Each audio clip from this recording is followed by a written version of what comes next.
Even better than I was the last time, baby. We back. Hi, welcome back to my channel. I'm Trinity. For those of you that don't know, today is going to be part 3 of this crazy story.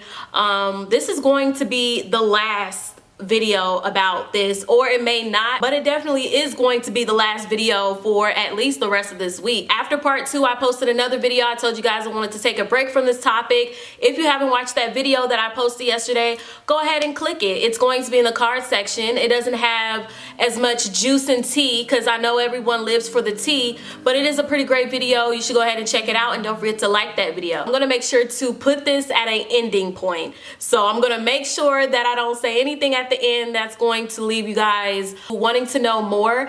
And just let you guys know, I was thinking about going live on YouTube to answer any questions that you may have on this topic. So make sure you turn on your notifications, make sure you're subscribed, because whenever I go live, I'm going to give you guys a chance to ask me any questions that you want on this topic, and I can answer it right then and there. Okay, so leaving off part 2, my sister got up and left. She left and went outside, and the rest of the family was at the table. And just to let you guys know, he wasn't a stranger to my family. I mean, we were together long enough to where he would have already met my family. I met his family. My dad was down for him. My dad helped him when he needed help.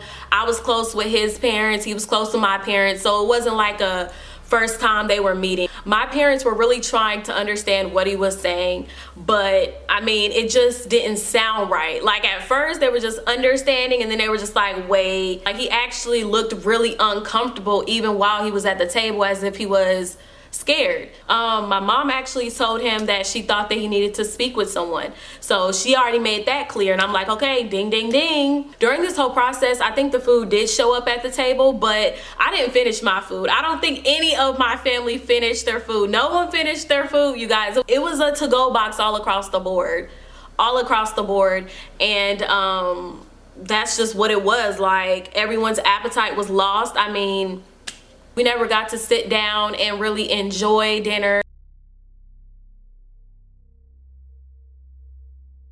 and talk about anything positive or anything like that. Like, the whole conversation was about him and his whole thing. For me, it was a little bit bittersweet because, I mean, part of me was just like, dang, you know, this was like my birthday. And then part of me was just like, okay, well, at least my family knows, and now I have their support, and now I can kind of like get more feedback on what to do about this situation. I don't know if he knew that I was upset with him. I know I didn't speak to him. I just was to myself. We were walking to the car, and then we went back to, so we get back to the hotel, and he's in the hotel room. And I remember like low-key leaving the hotel room to, you know, kind of tiptoe to my parents' room because I needed to speak with them alone about what happened. You know what I'm saying? Like, we couldn't really talk in the car, and I needed to speak with my parents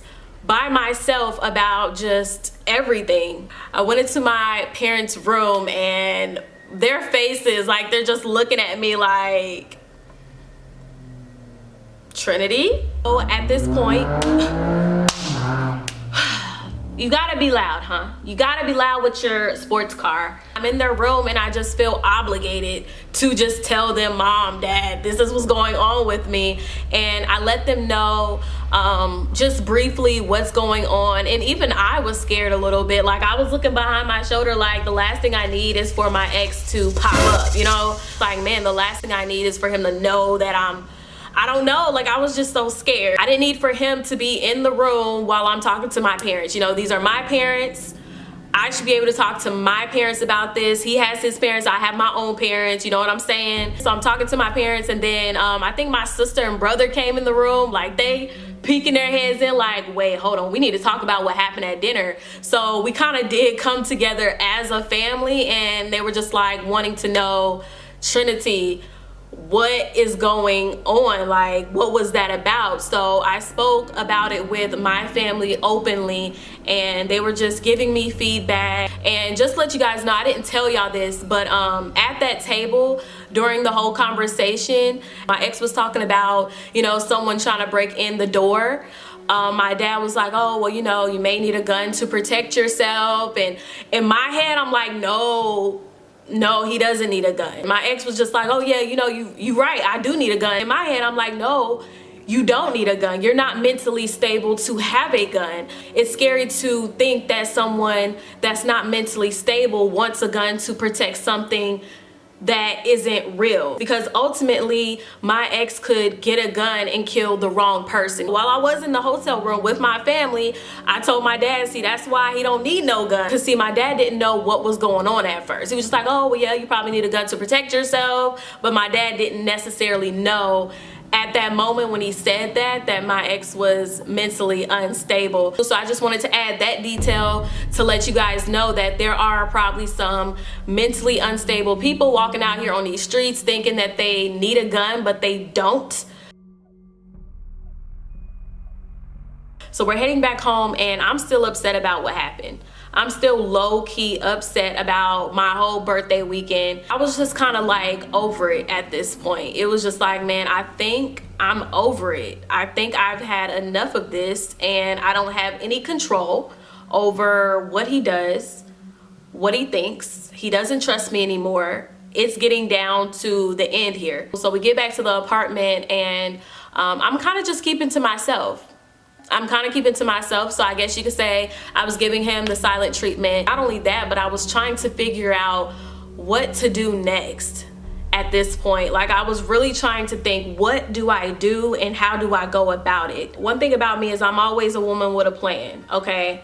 Trinity is a planner, and I always have a plan. There's not ever any moment in life where I would not have a plan A and a plan B. And this is when I started to figure out a plan on how I should protect myself and get out of this situation, while still, of course, giving him an opportunity to get help. But I just expressed to him that he did need to get help, and if he doesn't get help, then we're probably not going to be together. So I was already letting him know, you're doing too much and you need to get help, and if you don't want to get help, then don't expect me to stick around. That night, I remember taking a bath. I remember sitting in the tub, and I was texting my best friend Brittany, and I remember just opening up to her again, basically letting her know, you know what, I think I can't take this anymore. Like, I don't know what to do, and I think I need to let him go. I think he needs to be with his family. I mean, he wasn't listening to me, so I felt like he needed to be with his family. Like, it's out of the girlfriend's hands. I'm the girlfriend, I'm not your wife. You need to be around your family,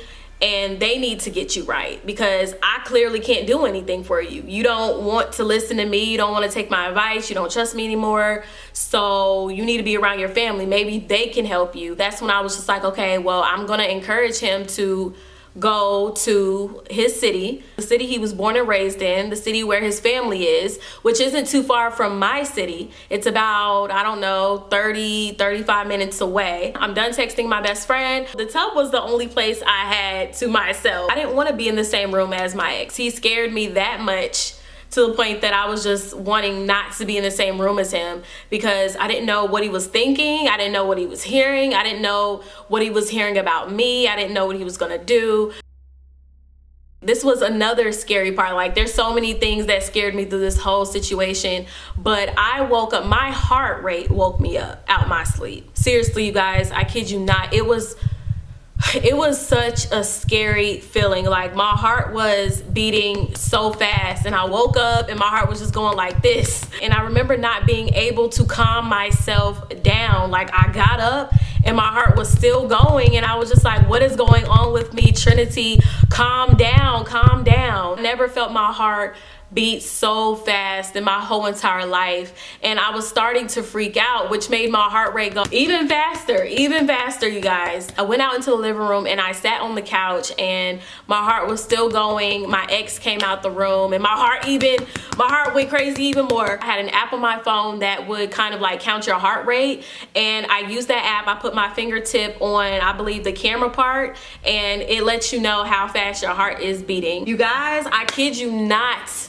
I was at like 113, I believe, like at the heart attack line, you guys. And it's crazy because after I saw that, my heart started beating even faster, and I was just freaking out. And you know, my ex-boyfriend, I feel like he was trying to calm me down in a way, but there was nothing he could do because ultimately I felt like he was the reason why my heart rate was up. Honestly, I felt like this was happening because I was getting so stressed out about everything that was going on, and I started to get really cold, you guys. I am shaking, my hands are shaking, my body is shaking. I started to panic, and I called my sister. My sister works at a hospital. She always checks heart rates and all that type of stuff. So I called my sister and I said, could you come over here right now and pick me up? I told her to pick me up ASAP. I told her what my heart rate was, and she was just like, oh my gosh, like, calm down. And I was just like, you need to come over here and pick me up. I don't want to be here at this apartment anymore. I'm ready to go. Take me to my parents. I wanted to go to my parents' house. Luckily that morning my sister was getting off from work, and this was early in the morning. She was saying, okay, well, I'm on my way. And I went into the room and I started packing up some clothes. I'm just over it. I'm just like, no.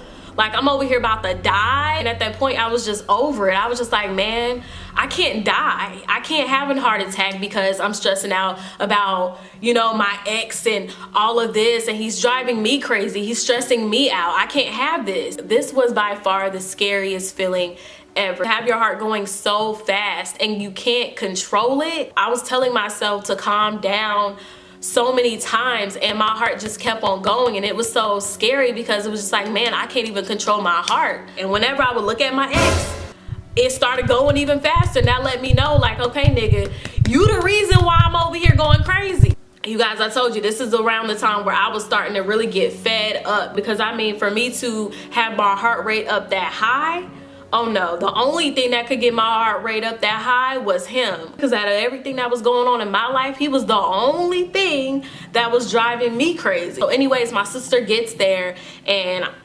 deuces, I'm out. I go down, I'm in my sister's car, and I tell her everything that's going on. And I get to my house, my heart rate is still up. You guys, it took so long for my heart rate to get back to normal. And I got to the house, my dad was there, and he was just like, what's going on? And I said, Dad, my heart rate is up and all of this is becoming too much. I remember laying down on a couch. I remember turning off my phone because I knew he was gonna try to call me. I remember putting my phone on airplane mode.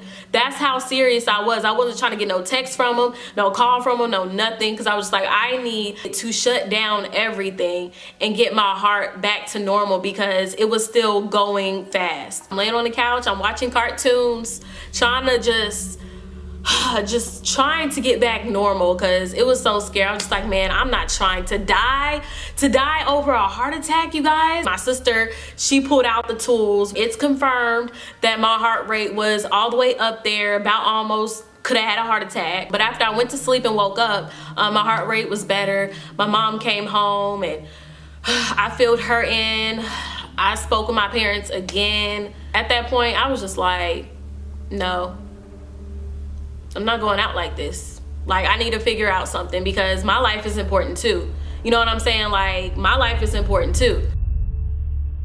We stopped at Krispy Kreme, and I remember missing the phone call. My ex called my phone while I was in the car at Krispy Kreme. I missed this call. And then I saw that I missed this call. And right when I was going to call him back, he called my dad. My ex was calling my dad, and I remember my dad saying, oh, so-and-so's calling me. And I said, yeah, go ahead and pick up because I missed this call. He's probably calling you because I missed this call. So my dad picks up. My dad picks up, he talks to him or whatever, and then he gets off. And I'm like, what did he want? And my dad said that he was just wanting to know if I was in the car and if he left something in the car. So I'm like, okay, all right. And so I get to the apartment, you guys. I walk in with some Krispy Kreme donuts for him. I walk in and my ex is watching TV. He's in the living room and stuff. He seems normal. Of course, he seemed normal throughout this whole process. And then he starts to bring up this whole cheating thing again. And this really did piss me off because it was just like, dude, I woke up, almost had a heart attack because of you. And now we take a break, a whole day away from each other. I come back and then you still want to bring up a question that I already answered. If you saw part 2, then you already know he already asked me this question before. So I wasn't understanding why he was bringing it up again. Like, how many times do I need to tell you no? So I responded back, letting him know, no, I didn't cheat on you. So why are you bringing this up again? Why are you bringing this up? And part of me felt like he was just so convinced. He was so convinced that I cheated on him, but he had no receipts, no proof, no names. He didn't know anything. And I knew for a fact at this point, he was accusing me of cheating. It was no longer a question. It was him basically wanting me to confess to something that I did not do. And I'm just like, yo, I don't know why you keep on bringing this up, but it's starting to piss me off. The next day, and after speaking with some of his family, I was just like, you know what? Needs to take some time there. Like, he needs to go over there with you guys, because over here I'm not able to get any work done, because at the moment I was the one that was paying all the rent. So he goes to his family. This is like in another city about 35 minutes away. This is how the whole breakup really happened. So there was one day where he called. He said that, oh, well, you wanted me to go with my family so you can cheat. You know, so you can be with that guy you've been cheating on me with. I was so angry because, once again, I felt like I was doing it to help him. Like, this wasn't a way to get away to cheat. Like, what? This dude told me that God, G-O-D, God, not his homeboy, not his homegirl, not some stranger on the street, but God told him that I cheated. Bruh. Bruh. Bruh. Bruh. Bruh. Boy, if you don't get... Now look here. All right, y'all know that I'm a believer, a firm believer of Jesus Christ. I believe he rose on the 3rd day. I believe he died on the cross for our sins. I believe he is the Son of God. Y'all know this. I told him no. No, God didn't tell you that. Nope, God didn't tell you that, because God doesn't lie. God doesn't lie, because I didn't cheat. So whoever told you that, that's not God. God didn't tell you that. Somebody else told you that, not God. Don't bring God into this, buddy. Because see, I didn't cheat. Your sources are not valid. Better yet, your source wasn't real. Basically, he said that God gave him the will, the power to know what's going on. Now, while he was telling me this, you guys, I did get emotional. I cried a whole lot through this whole situation, but I promise you, Trinity ain't shedding much tears now. I ain't got no reason to cry. I'm grateful, I'm blessed to be alive, and that's enough for me to be in front of this camera and not be so depressed and sad. I remember just crying and talking at the same time, like, what? How can you say that? Like, you're not making any sense. God told you that I cheated. I didn't cheat. God didn't tell you that. That wasn't God. That wasn't God that was telling you. I told him that that was the enemy. I told him the enemy told you that. The devil told you that. Okay, the devil told you that one. I was crying and I was yelling, but I was also angry, because cheating, though, don't ever put me and cheating in the same sentence, because it's not my type of thing. We were still on the phone, and he also told me, because he tried to make sense of everything, he told me that my dad helped me cheat. Bruh, bruh, bruh. It was actually this moment where he messed up the most, because that ain't my dad. That ain't my family. Like, my dad would never do anything like that. My dad cared for my ex like his own. You know what I'm saying? Like, he helped him financially. He helped, I mean, come on, like, what? So what he was saying was that, remember the time where I was telling you guys that we went to Krispy Kreme and I missed my ex-boyfriend's phone call and he called my dad? He was saying that my dad lied about me being in the car. It was that moment where I was done. I was done, and right then and there I broke up with him. I said, it is over. I was on the phone. I said, it is over. I was crying and breaking up with him at the same time. Like, crying, it's over. I don't want to be with you anymore. How dare you, and everything. I was done. I was done, because I was just like, you know, I can't. Like, I got to a point where there was nothing else I could possibly do. Just imagine having your back up against the wall and the person leaving you without a choice but to break up with them. I felt like the only solution for myself and my sanity is for me to get out of the relationship. His response after I broke up with him was so It's like he didn't really care at first. Like he didn't really believe me that I was really over him. But I was really serious. I was really serious, and I did speak with his family a little bit before that, and they were even telling me that he was telling them that I cheated. And when I spoke with them, I said I didn't cheat. One thing's for sure is that I told his family that he said that God said that I cheated, just so they knew, hey, by the way, he's saying that God told him this. So he really didn't have any valid reason of accusing me of cheating. Y'all, I didn't cheat on that boy. I really didn't. Like, if I cheated, honestly, I would be woman enough right here in front of this camera to tell y'all I cheated. It's over. I mean, I've been single for this long. It ain't nothing just to simply say, hey, y'all, by the way, yeah, I did cheat on him, but I didn't. So after we broke up, the next step for him was to get his stuff out of the apartment. So that was like the next step. And what was happening? I know he was calling me a lot, and I was just saying, you know what, you need to get your stuff out the apartment. And he did show up to get his things. It was even awkward then. It was really awkward. My dad was here, my brother was here, of course, because I mean, you know, just to make sure things didn't get out of hand, because, you know, you never know. He was really, really petty about everything he took. He took way more than what he really needed. And what really sucks is he left some of his little trashy stuff here. He took every little piece of furniture, but yet left all the trash for me to clean up. He took all the furniture, but yet I had to pay for the damages inside the apartment. Like the little hole in the wall, the light covers, I had to pay for that. Now after this, we're broken up. He has all of his furniture. There's no reason for us to be talking or anything like that. One of the reasons why I would pick up whenever he would call was to see if he got help. I wanted to know, like, if he was getting help, and it turned out that he wasn't getting any help. So time goes by, I'm still posting videos, trying to live my life after this breakup, and he starts to call my phone a lot more. I didn't really pick up all the time because I didn't want to talk to him all the time. Like, I was getting over the breakup. I felt like he needed to kind of like cut me off and just focus on himself and get help and be around his family, because I knew that there wasn't a strong chance we were going to get back together, just because he wasn't getting the help that he needed. And I was just like, you know what, you don't need to talk to me anymore. You need to focus on yourself. He did keep on calling. Sometimes I would ignore it. Sometimes I would answer the phone after he would call maybe like 14 times. Yeah, he called like about 14 times. The conversations kind of got worse because we would just start to argue, and then he would call me out my name and he'll get really disrespectful, and then I'll just be like, you know what, I wish I never picked up this phone in the first place. There was a time where he was begging to come over. He wanted to visit me, and I remember telling him no over and over again. There was a situation that happened and I had to call the police, but I'm not going to talk about that situation.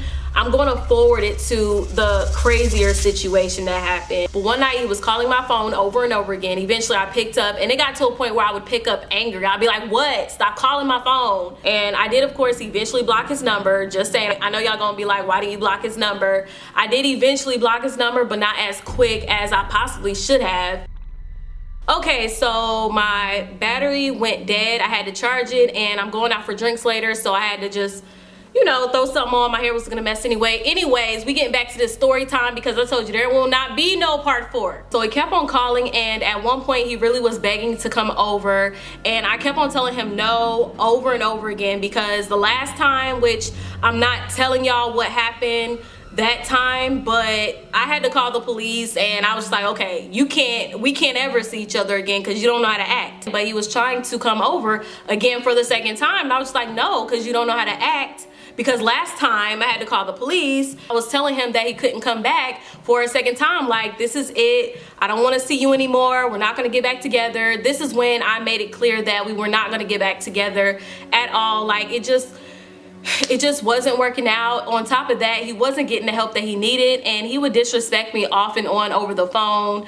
It just wasn't happening, you guys. I heard that he did talk to someone, and they gave him some type of pills to sleep, but that's about it. But that wasn't the help that he needed. Like, no, that wasn't the help that he needed, because none of this should have happened that I'm about to tell you. None of this should have happened if he got the help that he needed, and that's why I'm saying he didn't get the help that he needed. I wasn't there, so I don't know exactly what was said in the room or anything, but I do know that all of this that happened shouldn't have happened.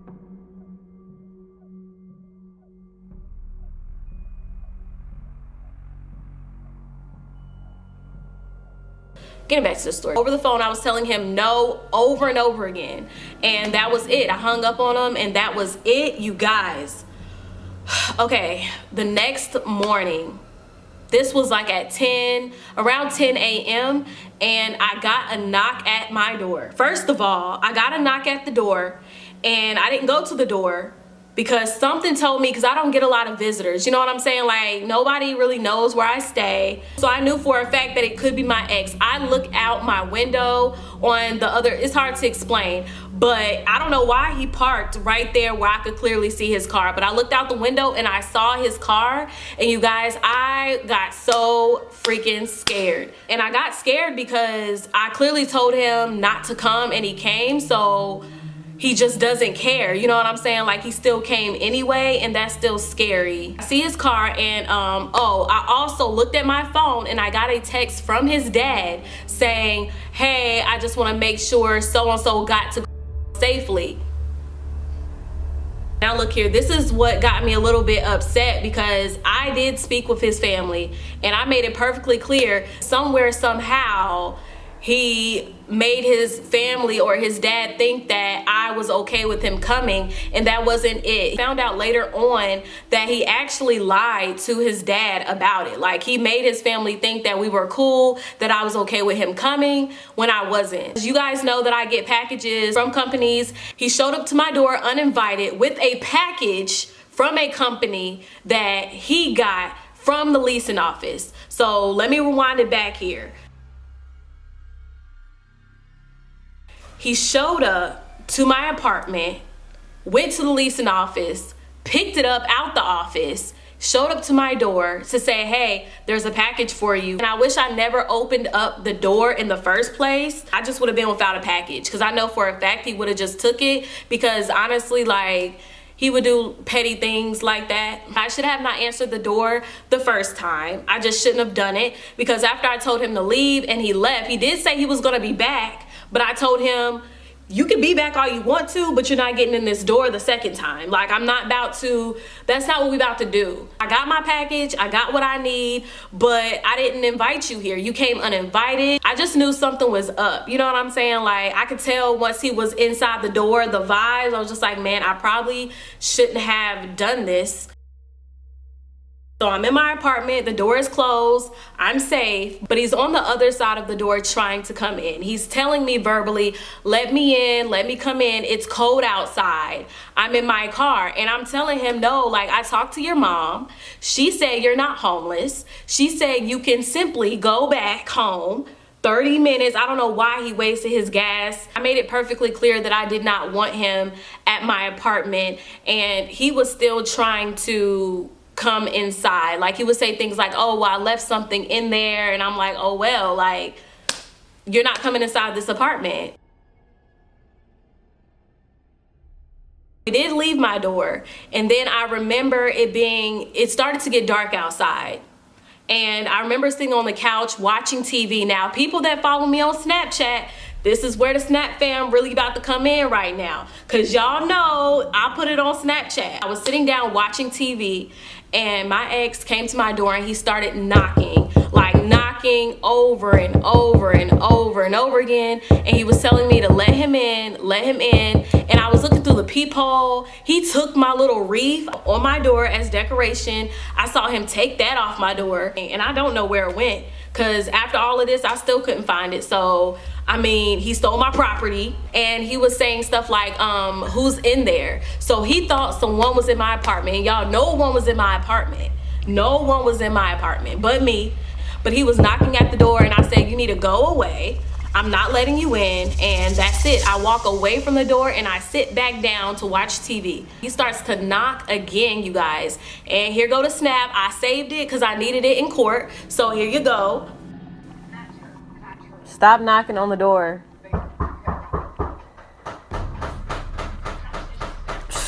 You hear this? What you are hearing right now is my ex knocking at my door in my old apartment over and over again. He kept on doing it for a minute, and I was just sitting there. I was just sitting there, and then he started to kick the door. He started to sound even louder at the door. He started to bang at the door even louder, and that's when I started to get scared. If I still have the snaps, I'll show you guys these snaps. You can't really hear his voice. I mean, it was through the door, but you can hear me clearly talking at the door. On the door.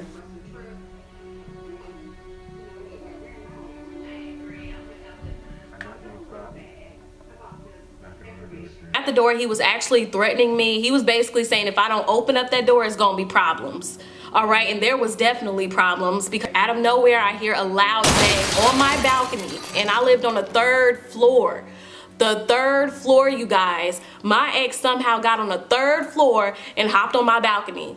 I don't know how he did it. Like, he's not that tall. Now, when we did go to court, he did actually say how he did it. Yeah, he confessed that he did it because he did it. I saw it for my own eyes, but I don't think I can tell you guys that. I don't know the whole legal situation, but I don't think I'm supposed to tell you guys what's said in court, so I can't tell you how he did it, but I was just kind of like, dang, okay. But he did do it. So when I saw him on the balcony, you guys, I was so scared.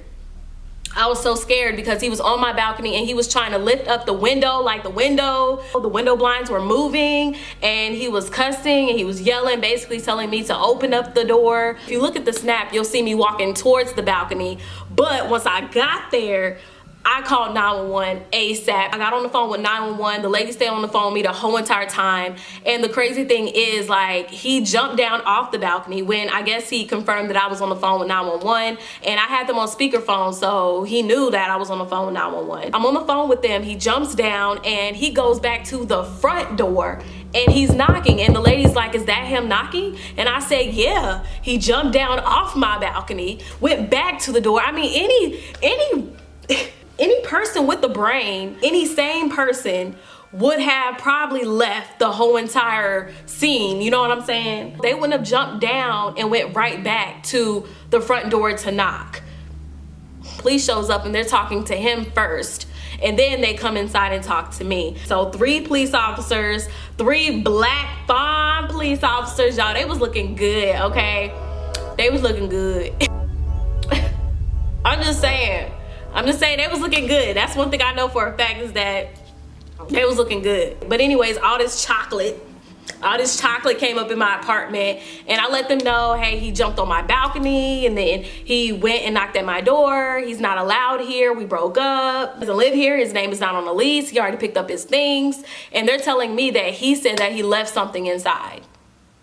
Now, my response is, no, he's just making up excuses. He just wants to try to get inside this apartment. That's what he's trying to do. Don't be fooled. Don't be fooled. They basically told me that he's banned from the property. So I was like, okay, cool. He's banned from the property. He's not allowed back on this property.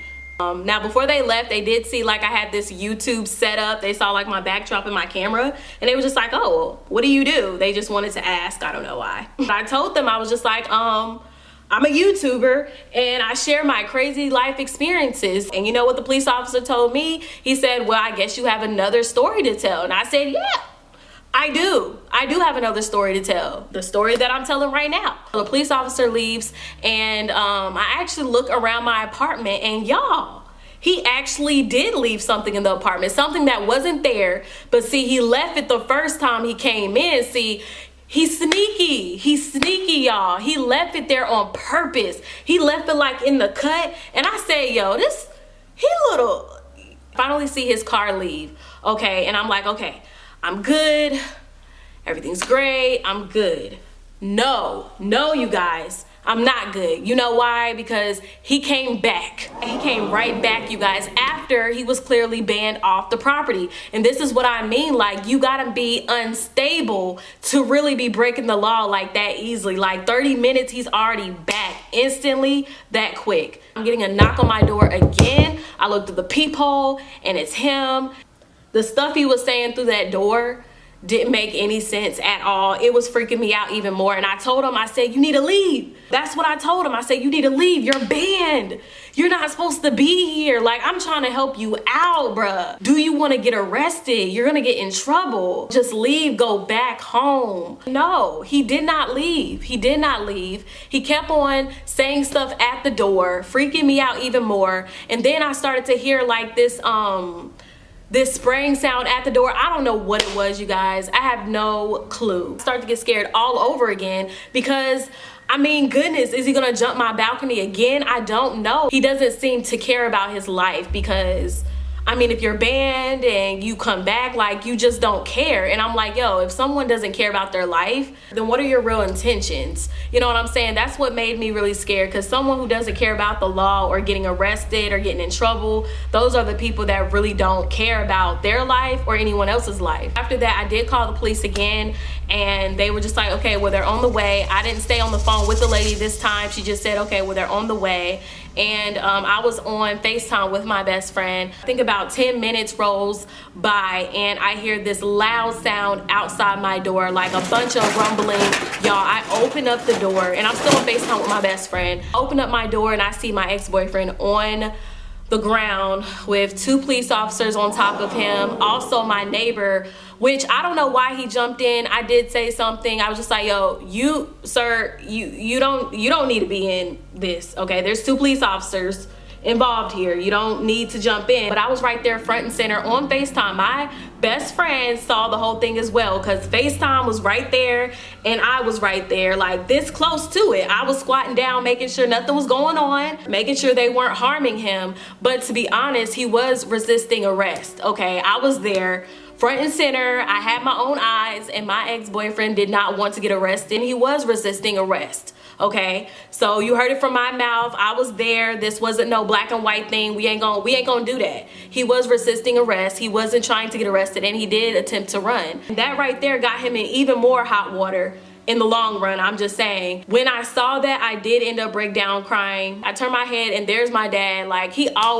my dad always shows up on time. You know what I'm saying? Like, he's just there. He didn't even know what was going on, but he popped up. And when I saw my dad, I really started crying. Like, y'all, my best friend heard me crying. I was crying, y'all. And I was crying because it did hurt me to see my ex get arrested. It did, because it didn't have to get to that point.